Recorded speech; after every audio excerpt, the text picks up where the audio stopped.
My name is Anne Devitt. I'm a lecturer and director of research at the School of Education in Trinity. I'm also academic director for Learnovate, which is a research and innovation centre for educational technology hosted in Trinity but funded by Enterprise Ireland. So I'm currently principal investigator working with my colleague Dr. Colin Ross on an IRC funded project on family digital literacy, which is in partnership with NALA. So why this is relevant is that this particular webinar today is kind of the last in a series, I suppose, of some work that we have tried to do coming out of this project to direct our efforts towards, I suppose, what's needed during the COVID shutdown. And a number of the steering committee members are present today, actually. So we began this webinar series with Literacy on the Loose, which was a set of videos to help parents find opportunities for literacy learning in the everyday. My colleague, Dr. Avine Bray in the School of Education, she led the development of Numeracy in the Now, which was a video series about finding opportunities for numeracy learning in the everyday for parents. And finally, with Francesca LaMorgia, who's also here today, and her colleagues in Mother Tongues, we produced a set of videos in multiple languages for parents looking for ideas to support literacy and language learning, numeracy learning and creativity in the home. So that's kind of the previous work that we've done. So this webinar is the last in the series, and today we'll present and discuss a video series that we've developed for schools, taking 4 expert perspectives on communicating effectively with parents. I'd love to bring up this slide. Let's see if this one will work. There we go. So this slide, I suppose, and all of the logos on it demonstrate what a collaborative effort this this webinar series, and in particular this series, have been. The idea for this particular video series about communications from schools germinated from a conversation a few weeks ago with the CEO of Learnovate, Nessa McNiff, about what would be valuable expertise for schools from Learnovate. And we talked at that point about, how useful it would be to understand some of the principles around user interface design. And from there, we've developed this out with the colleagues who you're going to listen to today and be involved in the discussion with. And we have a series of 4 videos from quite different perspectives on communication. We also have a booklet, which should be up online in the next day or so, with essentially a 1-pager of the key messages and key tips coming from these video series. And then also a set of frequent messages that schools tend to send parents. So, term starts now, happy birthday, don't forget to send in whatever else. So these frequent messages that schools send to parents, we have translated this into 6 languages. So we have Romanian, Portuguese, Arabic, Spanish, Polish, and now Albanian. And Anne-Marie McGovern in TESS, in TUSLA Education Support Service, with a group of homeschool community liaison coordinators, supported this, and as did Francesca LaMorgia and the Mother Tongues crew, organising the translation across multiple languages. So for today, I'm going to introduce everybody, and then I'm going to hand over to Anne-Marie and to Jane, who I'll introduce in a moment, to lead the discussion for the rest of the webinar. So the first 2 people I'll introduce are going to be kind of comparing or emceeing the discussion today. So Jane O'Connell is a principal at St. Philip the Apostle Junior School in Mount View in Clonsilla. She has been the principal there for the last 5 years and having previously taught at St. Philip's for 10 years. She's a part of the steering group for this family digital literacy project, and she's very keen to explore and develop student and parental engagement in learning and school processes and policies around this. And certainly in her work as principal in the school, they have been running and piloting a range of things, a range of communication initiatives, especially now during COVID. The second compere for today is Anne-Marie McGovern. She is with the TUSLA Education Support Services. She's their Integrated Services Manager. So Anne-Marie has operational responsibility for the homeschool community liaison scheme in the Dublin Mid-Leinster region. She's been in the role since 2017, and before that she worked herself as a homeschool community liaison coordinator in Ballyfermot for 5 years. So this scheme, homeschool community liaison scheme, is a key support under DEIS, and it operates in DEIS schools across the country. The main role of the coordinator is to work with the adults in the child's lives, in children's lives, to improve those children's educational outcomes. And Anne-Marie's role is very much to coordinate and support that activity across the Dublin and Mid-Leinster region. So for the 4 videos today, they were developed by 4 excellent colleagues from different areas. So first we have Helen Ryan, who's a policy officer with NALA, and I'm just going to put somebody might need to go on mute there. And mute you here for a moment. There we go. So I have muted you all. Okay, so Helen Ryan, she's the policy officer with NALA, and Helen, I'll stop sharing the screen now. Helen, you can give a wave if you want. Helen has worked with NALA for many years, and she's developing new ways to support adults with unmet. So NALA, of course, is the National Adult Literacy Agency, and Helen has been working to develop new ways to support adults with unmet literacy and numeracy needs.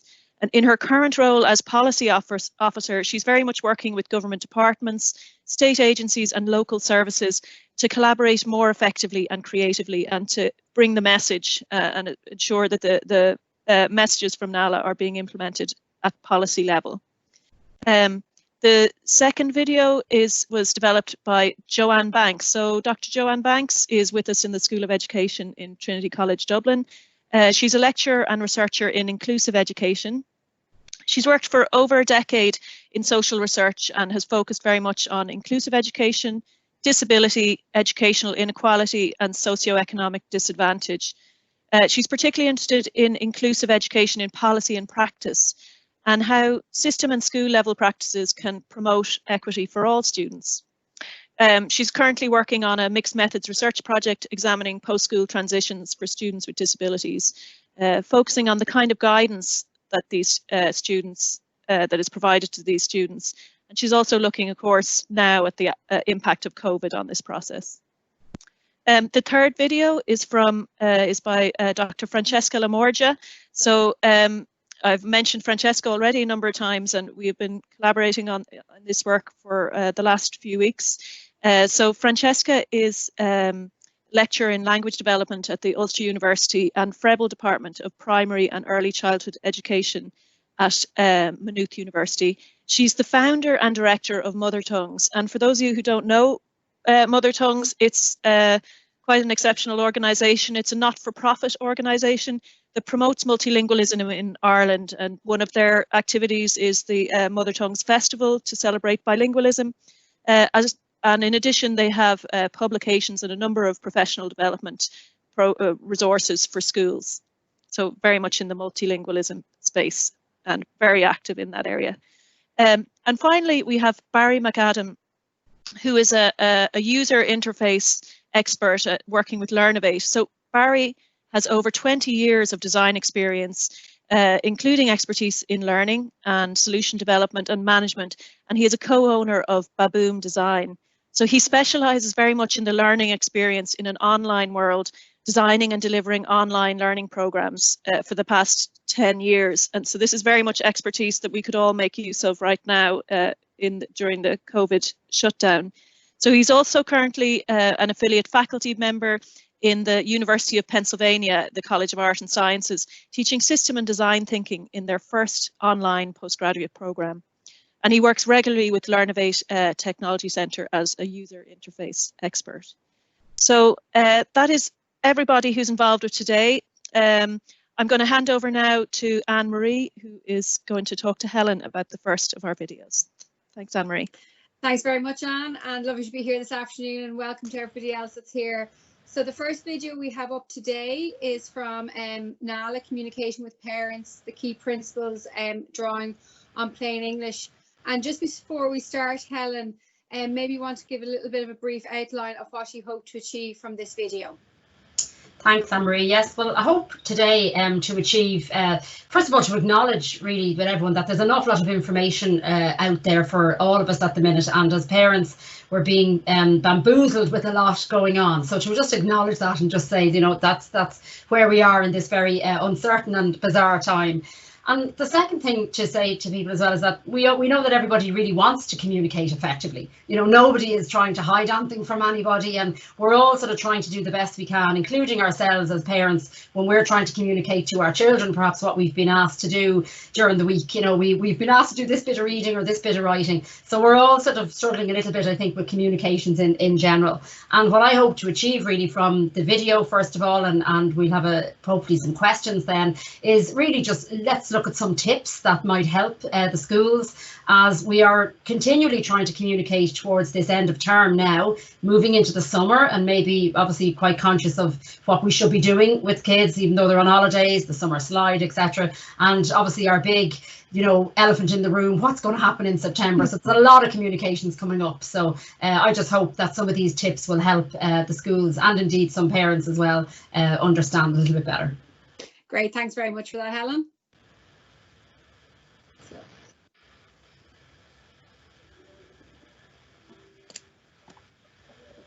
Tips to help you communicate better with parents. Here are 5 tips for principals and teachers to communicate more effectively with parents. 1. Be aware of parents' information needs. 2. Use plain English and clear design. 3. Focus on key messages. 4. Invite questions. And 5. Follow up. So tip 1. Be aware of parents' information needs. You will know that many parents are feeling overwhelmed by information from many sources during these past months. With this in mind, it is useful to keep parents' information needs at the centre of your communication with them. It is good to consider if parents are struggling to support their children's learning at home. If parents are comfortable with reading emails and using e-learning platforms such as Seesaw. If parents have access to technology and broadband, and if parents have unmet literacy and numeracy needs themselves. Once you are aware of these needs, you can design your communications around this. Tip 2.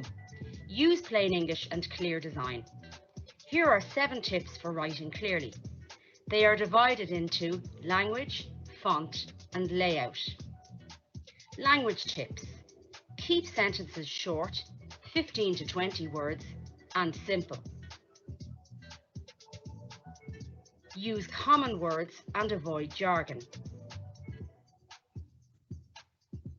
And use the active voice.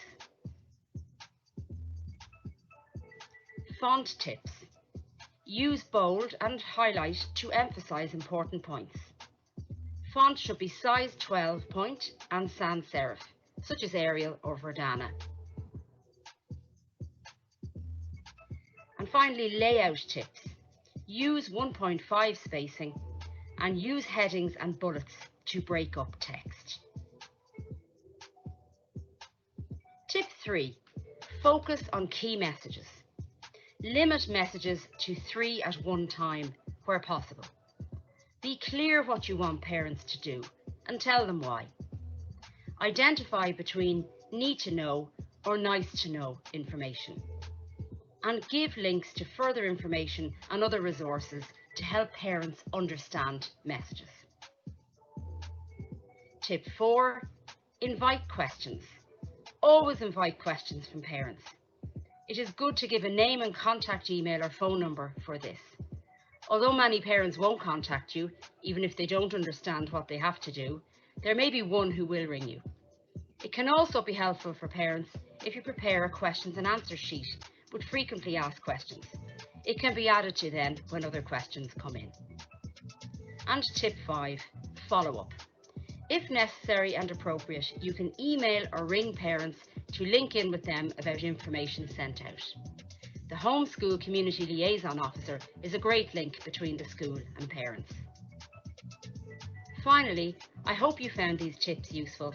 If you would like any more information on these, contact Helen Ryan in the National Adult Literacy Agency, NALA, on email hryan@nala.ie or phone me directly on Dublin 01 412 7919.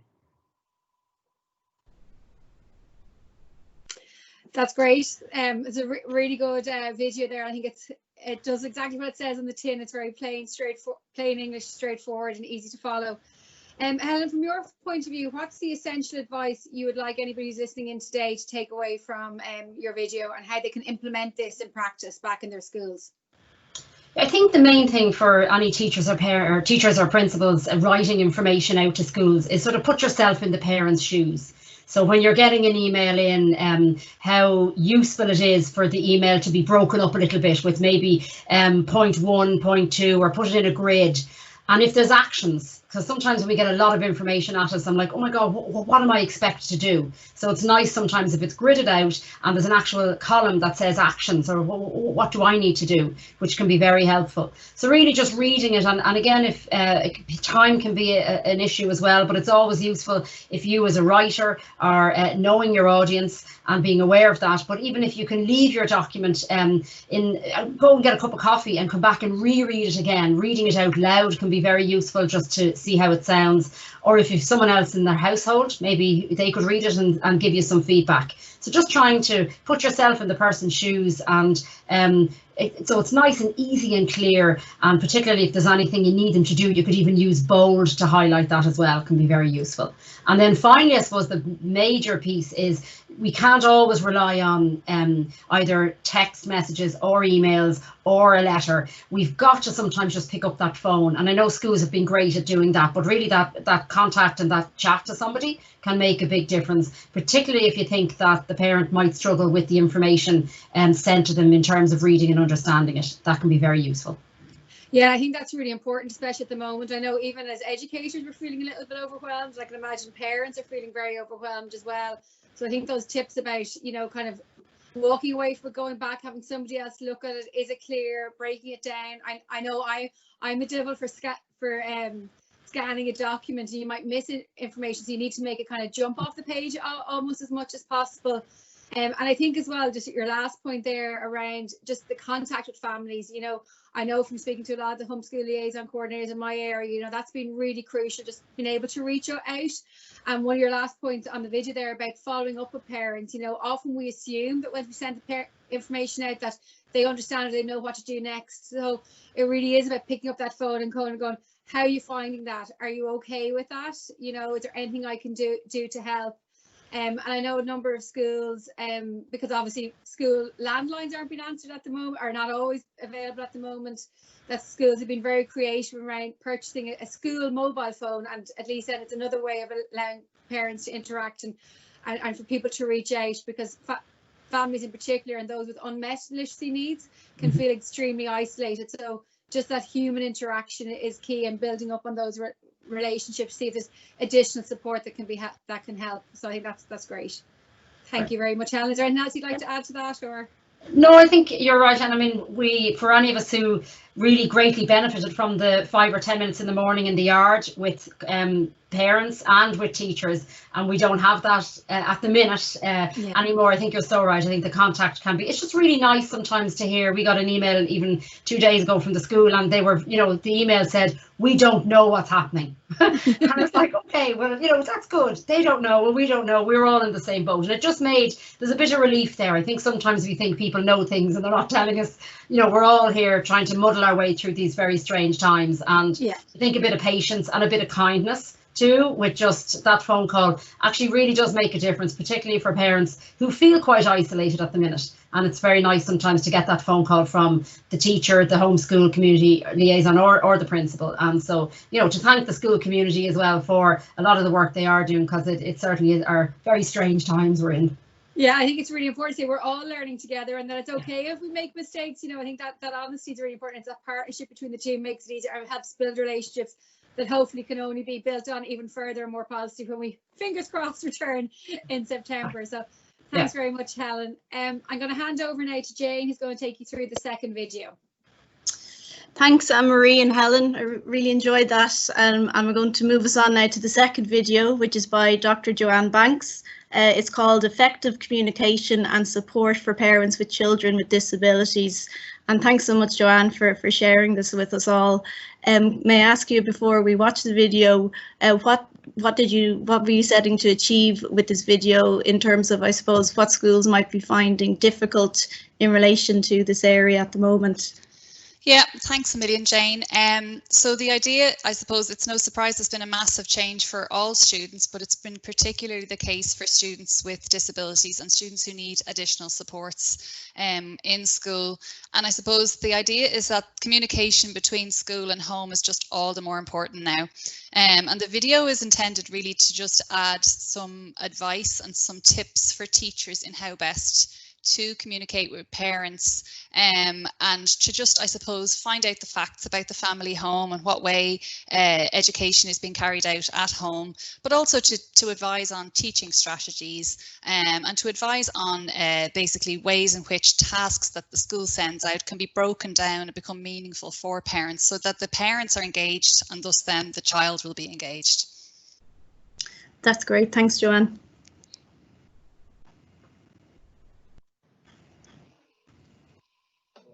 Individualised learning is most important for students with disabilities, so one-to-one communication between you and their parents is crucial for the continuation of learning at home. You may know these parents well from interactions at school, but teaching remotely may mean different types of communication are needed. Here's some helpful advice as we make this journey from education in school to home, focusing on students who may need extra support.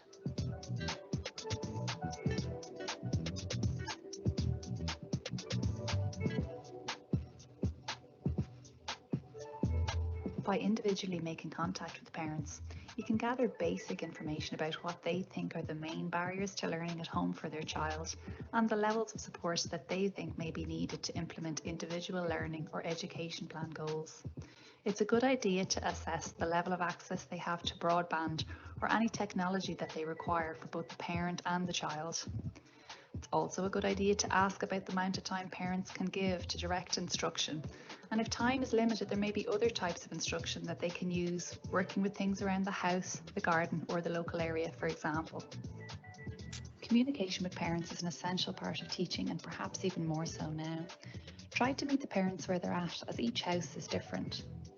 Try to find out whether both are working from home and assess the levels of stress that are in the home and see if increased communication from school might exacerbate that.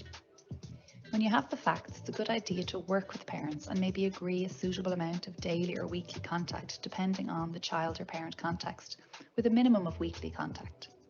It might be an idea to agree a suitable time to make this contact so parents can plan around that. Try to use mixed forms of contacts, such as phone calls, emails, and Zoom. Working with parents to fully understand the purpose of different tasks assigned to their children, and the IEP is the best way in which to do this. It's a good idea to express the goal or skill into smaller steps by giving them a roadmap to that goal. Ask, what is the long-term objective? For example, it could be to recognise all uppercase letters in the alphabet.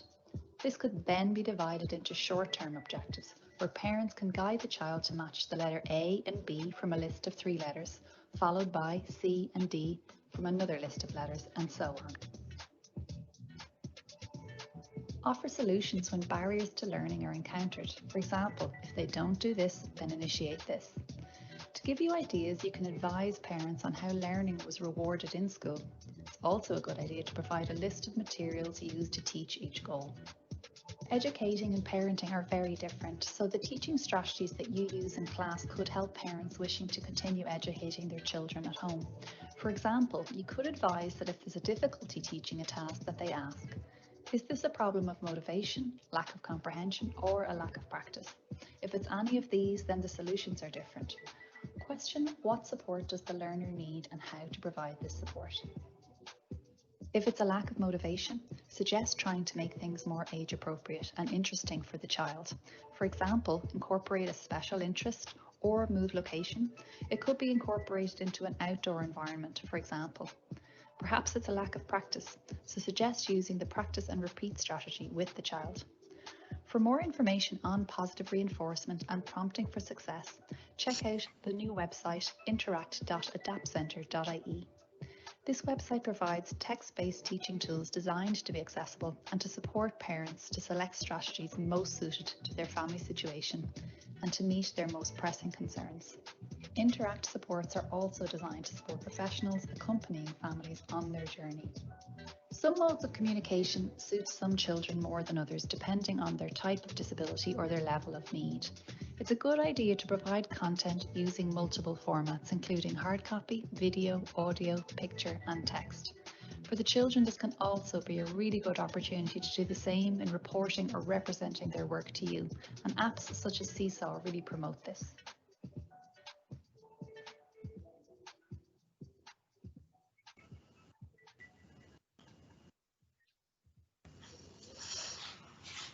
So thanks a million for that, Joanne. You know, within those 5 key principles, there's an abundance of practical advice there and ideas for educators and teachers. For you, what do you see as the essential takeaways for schools and educators in implementing this in practice? Yeah, I think there's probably 2 key takeaways, and it's to kind of develop the line of communication, a channel of communication, and then also maintain it and to keep it quite strong between the parents and to get it as a 2-way thing where you're getting feedback from them and you're seeing how things are going. But also it's to recognise the difference in each house. So some parents might want more communication than others, and to recognise that some houses are different, access to technology be different. So they'd be my 2 takeaways that kind of overarch most of those tips that were outlined in the video. And I think even just research, there's such little research on this because this is a new area for us, but even research just published today from England by Nuffield and the NFER really highlights the role of how to engage the child, the role of connecting with the parent, between the teacher and the parent. So it's nice to see that this has been backed up now by research, which is slowly coming on stream. I think you're right, and as you say, you know, we're in a new context now, and it's a new position for schools to be in. When I suppose learning is often school-led, like it is important for us as schools to remember at this time that, you know, whatever the learning going on at home should be, you know, should be parent-led in terms of contact and time to do this work. So that's really valuable for educators to consider. I also thought it was really useful when you say suggesting teaching strategies, and you know, I think as educators, we're keen to get the content and the material out to students, but I think we also have to be mindful of, are we imparting the how to parents? Are we sharing the strategies that we use in school, maybe that we take for granted because educators do it every day? And as you say, parenting is, you know, is different to educating. So as much as we can to share those strategies with parents is important too. Yeah, and I think it's nice to see a parent to know the overarching learning goal and then to be shown how to break it down into smaller chunks or smaller, more achievable tasks, and then to know when that goal has been reached and achieved and how to reward that. And the teacher is really helpful for them in that regard. Mm-hmm. And as you say, communication is so important with the school team, and I think, you know, as well as acknowledging the role of the HSEL principal, teacher, I think SNAs, certainly in our school and anecdotally I've heard from friends with children with SNA access, have been fantastic during lockdown in engaging with the students they work with, and have provided another layer of support and, you know, really looking out for the child's well-being as well. I think so, and the SNA will know the child, like, intimately. They'll know them from a day-to-day basis, so it's really important that their role in this is highlighted, working with the teacher in order to ensure that their education is being fulfilled and carried out at home. And also it's another way of communicating with parents, an alternative way in addition to the teacher. So yeah, I totally agree. And finally, you mentioned the multiple formats, which links in with Helen there from NALA, how important it is to try and, you know, different formats of communication to try and get, you know, the message across, and, you know, particularly relevant in this context with students with additional needs. Totally, and I think this is probably useful for the parents to receive information in multiple formats, but also it's possibly creating a more the children with disabilities and those that are more autonomous learners at the moment, they're at home, they're doing this themselves, and it offers them the opportunity to represent their work and give it back to their teachers in multiple formats too, without that dependence maybe on the written word that we might have. Listen, Joanne, thanks so much for expanding all those points for us. Really useful for us as educators. I'm going to hand back now to Anne-Marie, who's going to introduce the next speaker. Thanks very much, Jane. And I think it'll very much follow on from what you've both spoken about. So the next video we have is from Francesca from Mother Tongues, and it's a communication with parents in multilingual families. Hi, Francesca. Francesca there?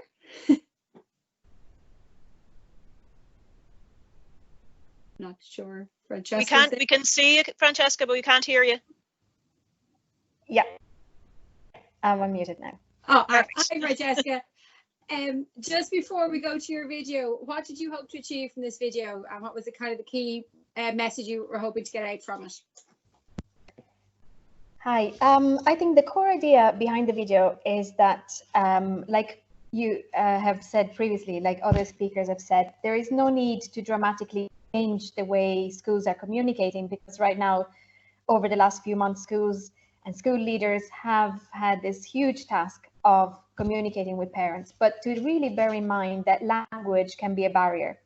So we've spoken already about simplifying language, but we're talking now when speaking to multilingual families or families who prefer to communicate in their own language because they have trouble understanding English, whether in written or spoken format. We have to kind of be aware that it's their right to access information in the language in a language that they can understand. And sometimes we come at this by thinking that it's the family's job to figure out, to translate for themselves or to find somebody. But I suppose what this video suggests is that it's a matter of rethinking some of these strategies and using tools, sometimes technological tools, that can help us to communicate successfully with families who prefer to use their own first language, to understand information, to take it in, and to help their children. Okay, so we go to the video now. This video, we will discuss some practical ways to keep regular communication and a strong partnership with parents. While some teachers may only need this advice during the forced school closures, many of the considerations and suggestions are always relevant in linguistically diverse schools. Partnering with families is critical, and even more so for families of English language learners who need to engage with their children's learning in another language. During a prolonged period of distance learning, teachers and families are juggling multiple concerns, so it is essential to establish good communication channels. Gather information about all the languages spoken in the homes of your pupils.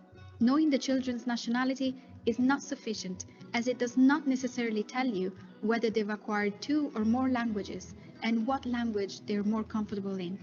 If you're contacting a parent with limited language skills, it is a good idea to simplify the message and use plain English. Use short and clear sentences, avoid jargon, and use terminology consistently. The same applies to audio and video messages. Don't rush, speak clearly, leaving pauses between sentences. You can provide both written and spoken messages so that parents can use their own strategies to understand what you want to say. For communication to be effective, it is necessary to consider the social and cultural context of children and their families. Both the teacher and the parents need to clarify how they wish to be contacted. From old-fashioned letters to video messages, now there are so many ways to get in touch, but there is no right way. Find out what works for your school and for the families that are harder to reach. Some families may need updates about school in a language other than English. It is good practice to offer every family a list of key messages about school routines and expectations in a language they can understand. Sometimes it is important to rely less on written communication, which assumes families can read, and use more personal or visual methods of communication. Audio and video messages add a personal touch to distance learning. If you have access to an interpreter or a bilingual homeschool liaison, you can record messages in the family's language. If you don't have access to human resources, there are many apps out there that translate and transcribe your audio message in hundreds of languages. And you can use these apps also to learn a few nice phrases. Parents can also use the app to translate their message instantly into English and send it to you. If you're making videos, think about putting them on a platform that automatically generates captions. Google Meet also offers automatic captions. You will see how delighted families and children will be when they see that you're making an effort to speak their language. Once you've established how to best communicate with families, you can explain your plan for distance learning. Be mindful of the fact that every culture will have a different view of what the role of the teacher and the family might be in these circumstances. Some families will have concerns about their child missing out on school and not using English enough. Some may feel unprepared to support their children in the distance learning because of the language barriers and sometimes because of low self-esteem. Your message should be clear and simple. Explain what your expectations are and stress the importance of family learning. These are some key messages. Migrant parents may feel conscious about their language skills, so encourage them to use their mother tongue. Remind parents about the daily routines that involve literacy and numeracy, like baking, writing a recipe or a shopping list, reading to a sibling, or counting how many shapes they can see on their walk to the park. Reassure parents by telling them that much of what they learn in the home language will be then transferred to English. Value and praise the work children do in their mother tongue as much as you value the work in English. While this is a steep learning curve for teachers and families alike, be reassured that this experience will be very useful to implement some good strategies that you will continue to use in the years to come.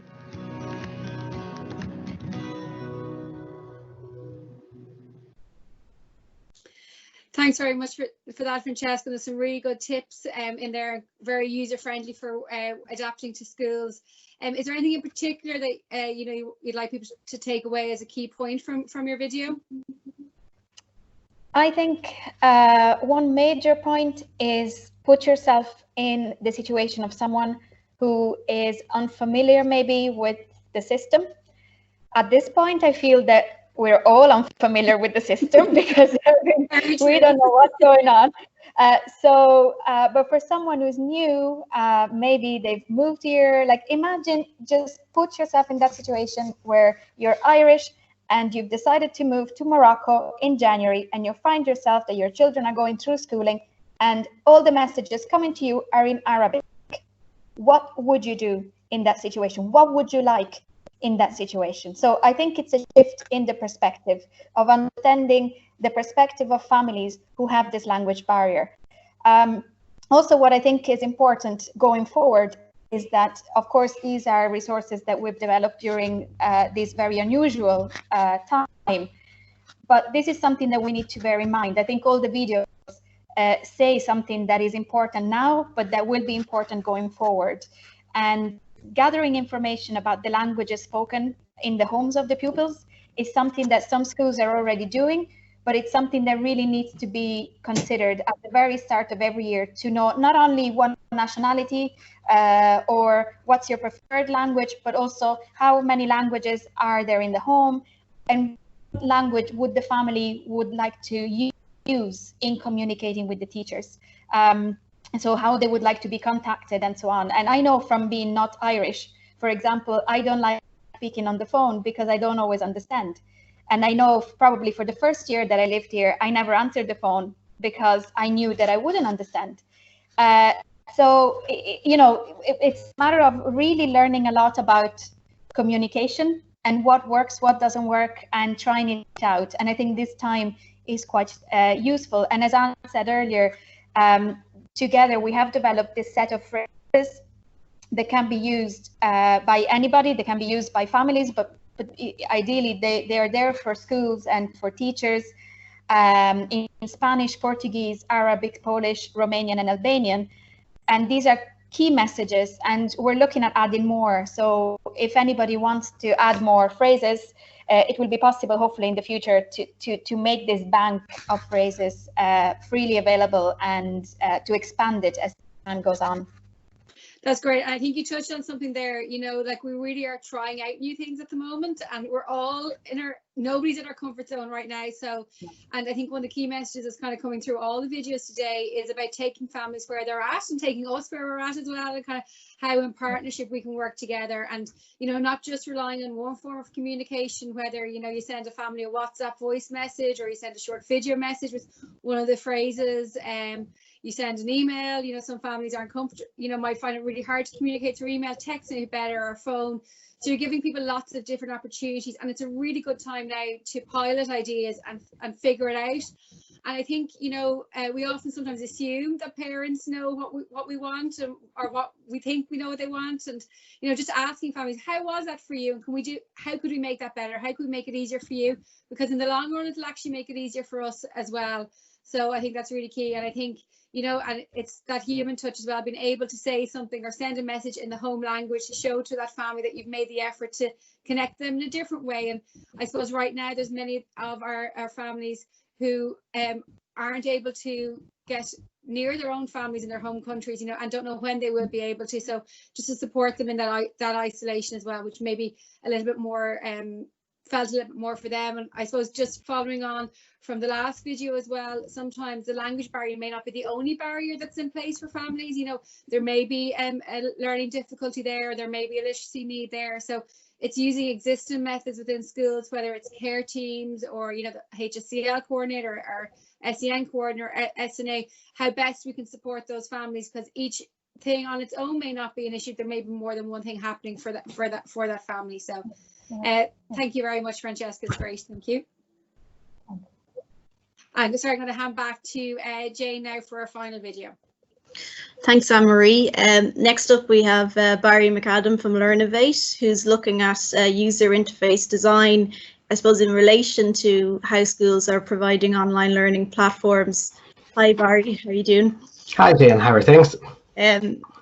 Just going to ask you first, before we look at the video, what did you hope to achieve with this video? And I suppose with keeping in mind what schools might be finding challenging in this area at the moment.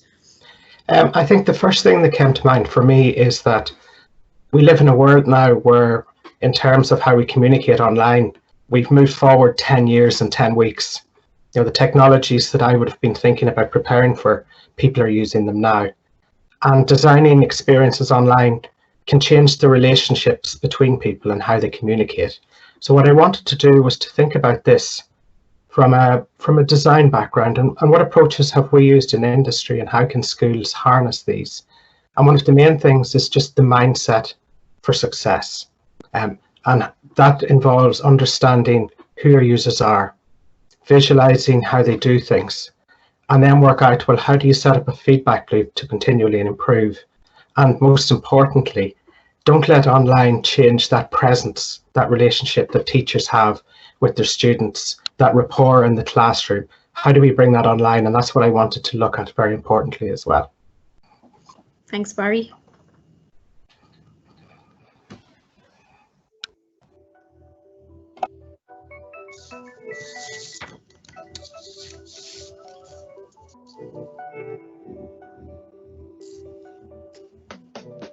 In a classroom, you know your learners. You prepare their lesson plans, you teach them, answer questions, you see it in their faces when they get something, and you have a rapport. User experience design is a means for you to bring this online. Going online can be overwhelming. You're now in a place where learners and parents sit waiting on the other side of the internet with expectations. What are they? Are they happy? User experience design helps you to succeed. The secret: understand their goals and create experiences that let them achieve these. To understand your users, you need to ask yourself, who are they? Are they learners, parents? Are they struggling? How do they feel? What are their goals? How do they achieve them? How can you create clear, achievable goals?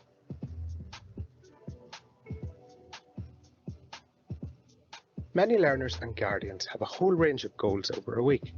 Personally, for me, with my 2 children, my first goal each week is to translate their teacher's email into a learning schedule for the week. 5 days, 4 hours per day, filled with tasks. When it's done, I feel their setup. My last goal is to upload their project for review. Visualize your users, see the world through their eyes, and create a journey map to look at how they achieve a goal step by step. Describe what they do at each step and how they feel. Review your map. Did they get cross? Change it until you're happy. Go for clear goals, a clear journey with simple steps, less clicks, less complexity. To prototype, you just need to try out new things in your learning environment with a friendly user. Show them something new that you have done and get them to use it. Observe them. If they can do it easily, good to go. If they get stuck, dump it or change it and try again.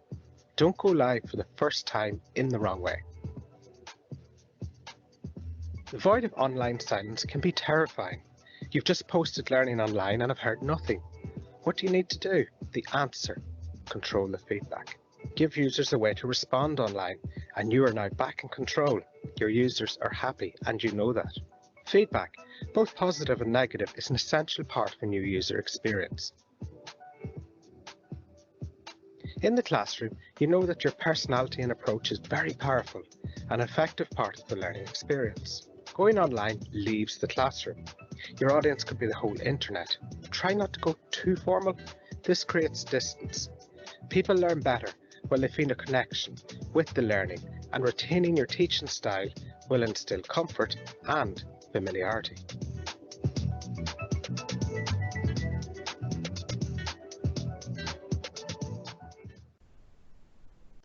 Thanks for that, Barry. It's really interesting and insightful to step into a design perspective when I suppose schools are coming from a pedagogy perspective. What do you think are the essential takeaways there for schools and educators? I think one thing that came up in one of the earlier discussions is how in the classroom you set clear, simple expectations and you let people achieve those expectations.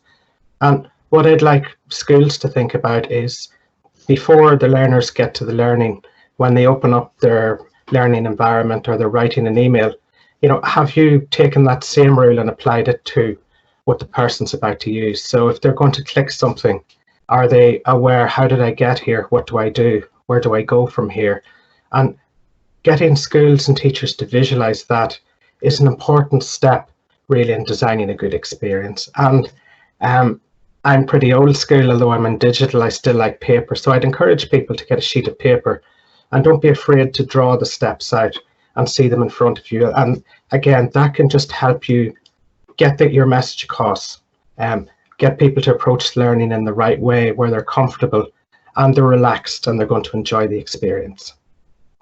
Thanks, Barry. And you also mentioned the importance of piloting and feedback, which I suppose is all the more relevant now that we are trying new platforms and new ways to teach and communicate.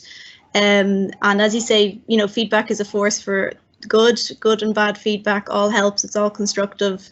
And we are on the other side of this blank interface, and unless we seek that feedback, we mightn't be able to improve what we're doing.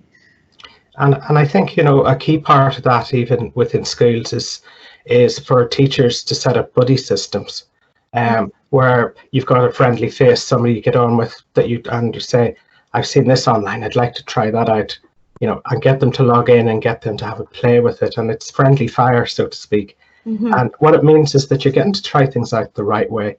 And if it works, go and use it. The one thing I'd say about feedback is we're in a new world. People don't exactly know how to behave. People don't necessarily know how to frame feedback in a positive way. So you may get feedback from a parent and go, oh my goodness, they're attacking me. That makes me feel small. I feel a bit angry. We're all learning how to communicate in this world. So what I'd say is, park that, get to the point they're trying to make, understand where their difficulty is and fix it. And that's good design. Thanks, Barry. And just finally, to touch on the importance of social presence, that amid all this online learning, it's so important that schools, teachers, educators keep that connection, which links in with the other presentations as well, of I suppose, nurturing that teacher-student relationship as best we can through the platforms as best we can. Yeah, and I think for me over the years working with lecturers and teachers who have moved online, that's always one of the big concerns is, they tend to change the personality initially because they feel like technology is getting in the way or they're talking to a camera, and you have to get to see beyond that and re-establish the communication. And indeed, my young fella got feedback from his teacher the other night, and it was an audio file where just incidentally he won a little art competition, but I saw it in his eyes and he was like a foot higher walking away from that feedback. And I just thought that teacher's dealt with that really, really well. And, the personality, the fact that it was an audio file and he's 9 years old, he was able to respond and connect to that. And that connection I was really impressed with. So it's important to think about how you do connect with people out there, and, don't be afraid to try new things as well. I think you're right, and I think the use of video and audio message has proven to be really successful during lockdown for primary school and secondary school students. So Barry, thanks a million for all those insights. Thank you. I am going to pass back to Anne-Marie for a few closing comments on Helen's and on Francesca's videos there. Thanks very much, Jane. I think it's been really interesting listening to all of them together, because I think there's kind of a lot of emerging themes that are quite similar. And the one thing I suppose, particularly coming from my own perspective with the homeschool community liaison scheme, is the importance of that connection between families and schools, that partnership and working together. And I know in many cases the HSCL has been a key support to families, but actually in schools a lot of people are taking on that role as well now. Class teachers are reaching out in a way before they may not have done so. In terms of how they're connecting with parents through audio files, and it's a different way. I think that's really important not to lose that. I think it's back what Helen's key points to start was around keeping it simple and keeping it short. Everybody's feeling very overwhelmed at the moment, so I think it's just about trying to keep things as succinct as possible and getting the clear messages out to everybody, and really taking families and indeed ourselves where we're at. And we're all new in this, we're all out of our comfort zone. It's a really good opportunity to try out new things. If they don't work, that's okay. We can try it out, pilot it with a small group, see how it goes, get some feedback, and then build it and work around and see how we can improve it into the future. And I really love the idea of using lots of different mediums of contacting families, whether it's text, video, voice calls. It's something that we probably haven't done a lot of before. I think it's a really nice way to move forward in terms of how we work with our families, particularly those that may be much harder to engage. So if English isn't their first language, or if there's learning needs at home, or whatever the case may be. And really about listening to parents, not assuming that they understand what we're telling them, or that making assumptions about what they think we should know, or they should know about us. I suppose the one thing that's really standing out for me is that everyone's trying their best. There isn't one size fits all. We're all trying our best, and that's all we can hope for, and keeping that human interaction and being there for each other and sticking together as we work through these mad times. So that's I don't know if there's anything you'd like to add on to that, Jane. Yeah, I think there's some common themes there from Joanne and Barry's work as well. Both Joanne and Barry looked at the importance of considering the needs of the learner. Barry said understand the learner. Joanne, recommended checking in with the family. Obviously, communication on all these scenarios is very important, which I think links in with feedback and being open to taking feedback. It links in with piloting and getting feedback from piloting. It does that openness of, I suppose, co-constructing the learning and how best to go about it. Also sharing expertise from a school perspective, that really hit me. We're imparting the what, are we imparting the how to do it as best we can. Multiple formats, as you said yourself, and also the social presence, which links in with reaching out and multiple formats as well, I think. So there's lots of takeaways there for all of us, and many thanks to all the presenters today. And I'm going to just hand back to Anne now. Yeah, just to say, we're coming up to 4 o'clock now, and if anyone wants to come in with a question or a point to make, please feel free to. You can unmute yourself, or you can type it in the chat box there. I see Geraldine Fitzgerald. So she's asking us there. Hi, Geraldine. How are you? Good to hear from you. Thank you. Great talk, everybody. Really interesting. Thanks a million. And so you were asking about teacher experiences? Yeah, I have an inquiry at the moment, a student looking at teacher experiences of dealing with, supporting online teaching and learning. And she's particularly interested in deaf schools. So she's kind of looking at equity. So, Right. So I'm just wondering, is there anything bubbling out there that I don't know about? Because I've had no luck with databases. Joanne, do you want to take that one? I was too busy trying to dig out the files. Geraldine, how are you? So there's two, there's very little obviously since school closures.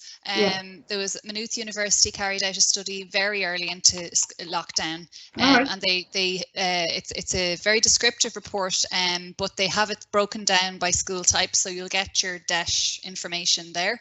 And then Orla Doyle in UCD, she also carried out a very early study on what schools were doing after lockdown. So I'm going to dig them out for you, and I'll put it into the chat, or I'll email it to you. Yeah, okay. Thanks, William. No bother.